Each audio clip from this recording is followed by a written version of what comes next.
பகுத்தறிவு கவிராயர் என அழைக்கப்படுபவர் யார்? உடுமலை நாராயண கவி. சொல்லை ஒழிப்பதில் ஏற்படும் ஏற்ற இறக்கத்தால் பொருள் வேறுபடும் என்பதை எடுத்தல் படுத்தல் நலிதல் உழைப்பில் திரிபும் தத்தமிழ் சிறிது உளவாகும் என்ற வரிகள் இடம்பெற்ற நூல் எது? நன்னூல். நன்னூலின் ஆசிரியர் யார்? பவணந்தி முனிவர். புலவரின் சொல்லுக்காக தன் தலையையே கொடுக்க முன்வந்தவர் யார்? குமணன். உவமை கவிஞர் என்று அழைக்கப்படுபவர் யார்? சுப்புரத்தினதாசன் என்ற சுரதா. சுரதாவின் இயற்பெயர் என்ன? ராஜகோபாலன். வேட்கை என்ற சொல்லில் ஐகார குறுக்கம் பெறும் மாத்திரையின் அளவு 1. காந்திய கவிஞர் என அழைக்கப்படுபவர் யார்?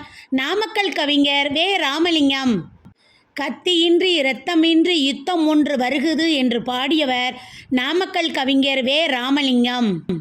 அமுதும் தேனும் தேன்மலை துறைமுகம் சுவரும் சுண்ணாம்பும் ஆகிய நூல்களை இயற்றியவர் சுப்புரத்தினதாசன் என்ற சுரதா. வாழை கன்றை ஈன்றது. காலன் என்ற சொல்லின் பொருள் என்ன? யமன். பாக்கு என்ற சொல் எவ்வகை குற்றியலுகரத்தை சார்ந்தது? வன்தொடர் குற்றியலுகரம்.